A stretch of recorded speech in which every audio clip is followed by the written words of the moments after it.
For the intro. I'm delighted to be here at Africa Energy Week. It's an absolute pleasure being in South Africa, a country, I must say, that still stands against all the injustices, despite many countries turning their back. So this is a perfect place to end an injustice that is plaguing our continent, energy poverty by 2030.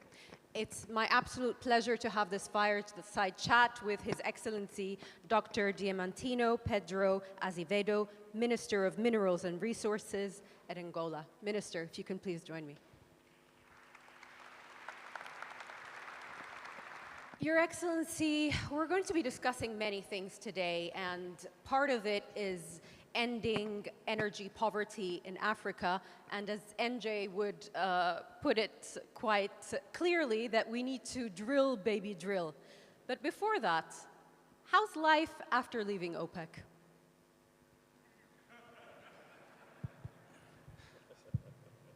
So, good afternoon, everyone. And maybe I have to say sorry for keep you waiting, but I still on time for the schedule that was given to me. I was supposed to be here in 15 minutes. So, because I am always in time, I am a son of a railway worker. I studied in Germany, so to be in time is something that belongs to my life. I will not keep you waiting for me. Sorry. I was not expecting you to ask me immediately about OPEC. But I will we're wondering about that, so. I will not talk around. I think there is more important things to be asked, not about OPEC. I respect that organization. We live it, and we live it. So I don't have anything to speak more about OPEC. You have to ask things. You have to ask the people, the members of OPEP, the General Secretary of OPEP, but not me as Minister in charge for oil and gas for the Republic of Angola. We live. That is the answer. Where does Angola's production stand at the moment, and where do we go from here? Yes, the provisions for that year for the Angola production is 1,600,000 barrels per day. And we expect that we'll meet the target. And who knows, maybe we'll produce a little bit more. And that is what we are working on. There was a decline on our production due to probably to ourselves, that we forgot a little bit on exploration. We forgot as well to work on the legislation for some years, and as well the normal decline due to the production. But now we are satisfied what we are achieving, and we expect the next year to have a production above 1 million barrels per day. Tell us a little bit more about the Caminho development. Is that on track for 2028? Yes, Caminho is just one of the projects we are achieving. We have other projects, but Caminho is interesting because that is we joined two blocks, Block 20 and Block 21. That blocks were already given to other companies before. But then we managed to have very good discussions with Total, and now the project is on track, and we expect to have good results as on that block. So that's one area of growth. Where is the other growth coming from? Again, please. That's one. I mean, we talked about Caminho. What other projects will bring additional production to Angola? Oh, there are a lot of them. I would need, promising, perhaps, need hours to explain you about all projects. What I can say to the people here, you have to come to Angola. Angola is still a very good destination for oil exploration, production in the world. So we still now awaiting the starting of a project called Agogo. It's a very interesting project. We have also the new gas consortium that will start soon, where we'll start production of non-associated gas. We have a very successful exploration strategy where we, as a target till 2025, to do the licitation of 55 blocks, and already we managed to have 30 or 33 blocks giving. And that due also to some changes we did in the legislation. We have a gas monetization law, we have a marginal law, we have now a new law, incremental production, all that are incentives we gave to the companies to invest in Angola. And recently, we also managed to have more blocks given to our partners in Angola. And I wish to use the opportunity again to thank them to continue believe in Angola. And the results are there. We also have a lot of opportunities onshore. The sedimentary basins. Please? You have some bids coming up onshore for some onshore blocks? Yes, yes. We still have already onshore production in Angola, but now also will come more inside of the country for new exploration activities and new frontiers in the Nami province in the south from Angola, Benguela province as well. There is a lot of opportunities.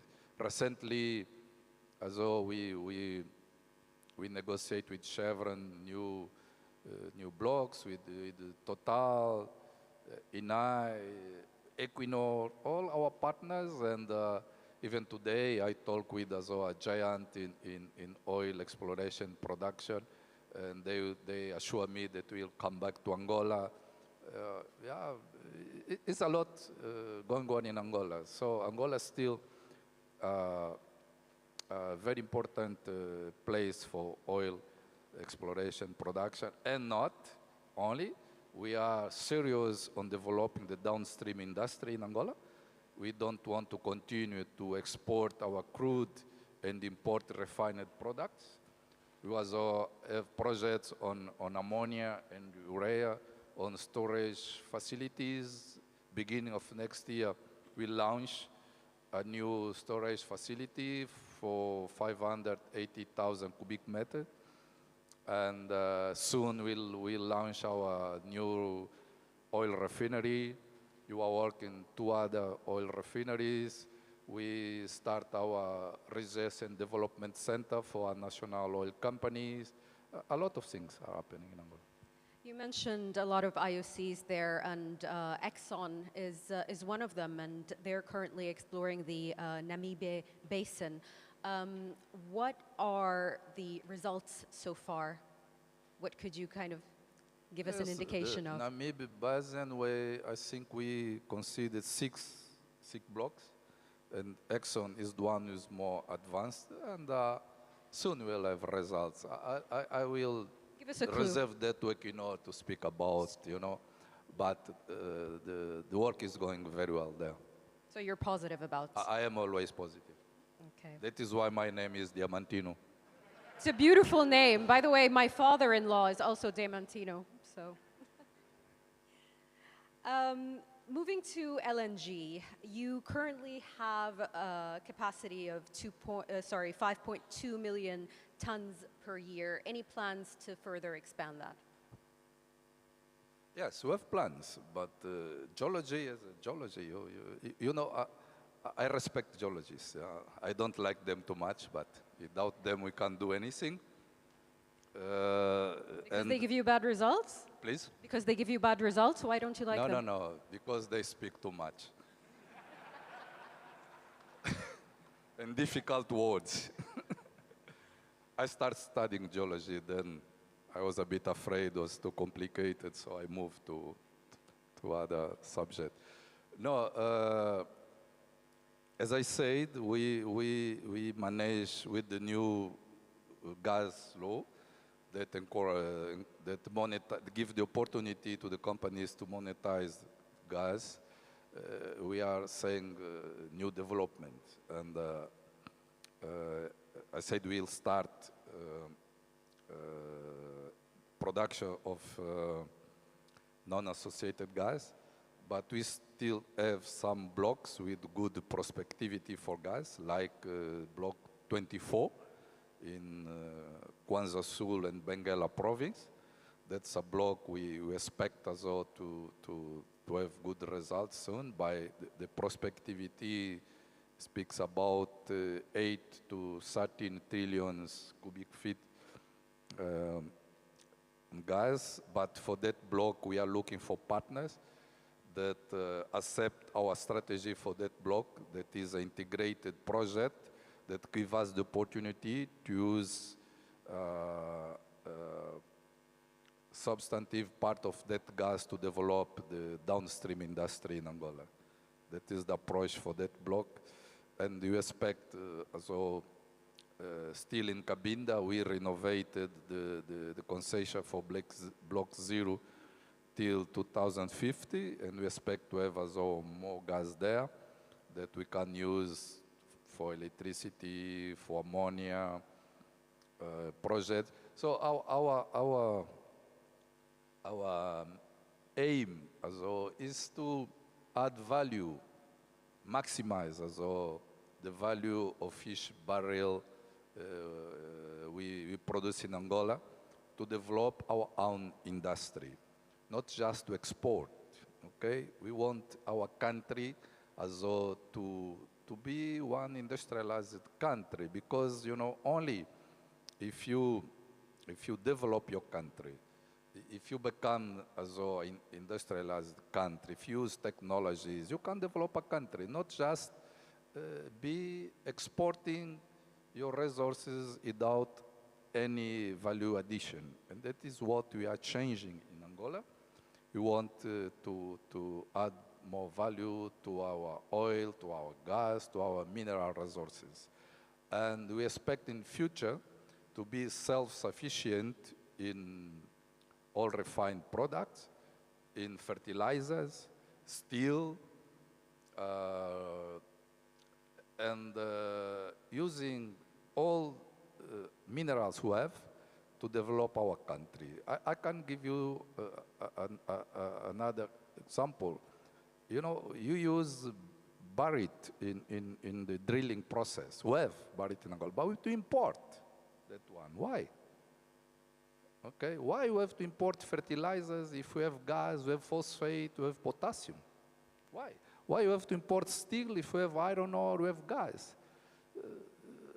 It's just a few examples, but if we want to develop Africa, we have to change our mind. You know, for me, it's not important to come here and just speak about how many barrels you are producing, how much gas you are exporting. That is not something I care much. I care about developing our country, make the life of the Angolan population better, okay? Transform the lives of our people. You said about the energy poverty. Yes, there is energy poverty in Africa. People speak about more than 600 million people. In Angola, we just giving electricity to 43% of our population. We have a huge potential on hydro, we have potential for solar energy, we have a lot of quartz, for example. And quartz is the main important input to produce the solar panels, okay? And a few months ago, myself, and I have to admit that one, I issue a decree, I make a proposal to my boss to issue a decree to forbidden the export of quartz, okay? Because we want also to at least dream one day to produce the solar panels. Compete with the Chinese. They always say For that me, the it's not energy important transition who. is supposed to be For me, it's not cheap, cheerful, and Chinese, For and me, it could it's be here not now. important who. For me, important is everyone who came to my country to work together. It was in a win-win situation. For me, it's not important which country they come from. It's not important for me. For me, it's important that we have a dream, we have a vision, we have a strategy, and they come to do what we want in a win-win situation, not to impose what they want. That is what I want to change. That is what we want to change in Angola. And I'm telling the people always, when you come to Angola, please don't come with fixed ideas to tell me what you want to do only. Okay? They have to look at our development plan, at our long-term strategy. We have a long-term strategy till 2050. We have 5 years development plan. We have all our strategies. And people has to look before that, and then they come to us, and we discuss, and at the end must be a win-win situation. Your Excellency, we're running out of time, but there are 2 questions I have left. First, it's around the energy transition, and there are voices more and more that are against the development of the upstream sector. And when they speak specifically about Africa, when you hear these voices telling you and other leaders that we're seeing here today, you cannot develop your upstream, you cannot export your oil and gas, you cannot make use of your resources. What is your reply to them? I think that kind of people change. They will not succeed. You look at all these people here. They are here.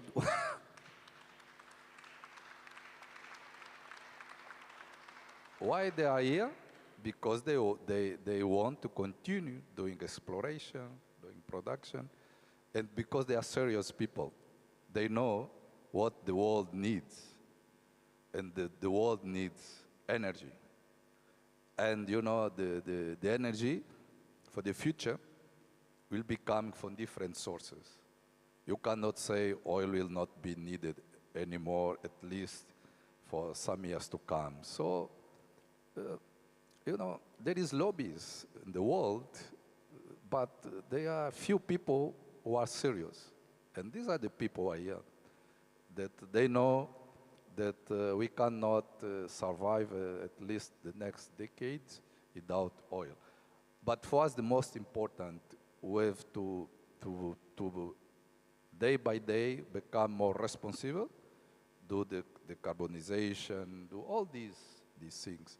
But please, always look, if we look for numbers, how much has Africa contributed to the pollution? How much? It's insignificant.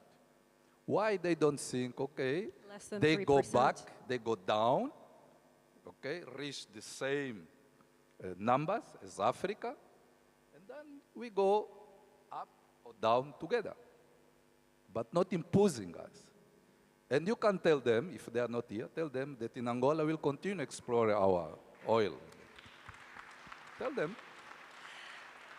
Your Excellency, forgive me. I started with OPEC, I'm going to end with OPEC. Will Angola join OPEC again? My last question.